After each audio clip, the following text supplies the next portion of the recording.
சிறப்பு வாக்காளர் தீவிர திருத்த பணியை எதிர்க்கிற மாதிரி வெளியே நடிச்சிட்டு உள்ளுக்குள்ள திமுக ஐடி விங் காரங்களை வச்சு போலி வாக்க சேர்க்கறதுல திமுக காரங்க தீவிரமா செயல்பட்டு வராங்க. இத கவனிச்ச எடப்பாடியார் போராடி பெற்ற மக்களின் வாக்கு ஒருபோதும் திருடக்கூடாதுன்னு முடிவு பண்ணி மாவட்டம் தோறும் எஸ்ஐஆர் பணியில முறைகேட்டில் ஈடுபடும் விடியா திமுக அரசை கண்டிச்சு மாபெரும் கண்டன ஆர்ப்பாட்டத்தை அறிவிச்சாரு.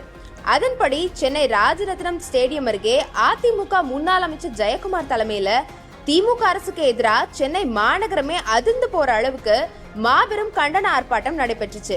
இதே போல காஞ்சிபுரம் மாவட்டத்திலையும் கண்டன ஆர்ப்பாட்டம் நடைபெற்றுச்சு. இதை தொடர்ந்து கள்ளக்குறிச்சி மாவட்டத்துல முன்னாள் எம்எல்ஏ குமரகுரு தலைமையில விடியா திமுக அரசை கண்டிச்சு ஆர்ப்பாட்டம் நடைபெற இருக்கு. ஏற்கனவே எஸ்ஐஆர் பணியில திமுக காரங்க அட்டுழியம் பண்றாங்கன்னு சொல்லி அதிமுக மாவட்ட செயலாளர்கள் ஒவ்வொரு மாவட்டத்திலையும் கலெக்டர் கிட்ட மனு கொடுத்துட்டு இருக்காங்க. தொடர்ந்து அடிமேல் அடி வாங்கும் திமுக முதலமைச்சர் ஸ்டாலினும் திமுக காரங்களும் திருடனுக்கு தேள் கொட்டினது போல அமைதியா இருந்துட்டு வராங்க.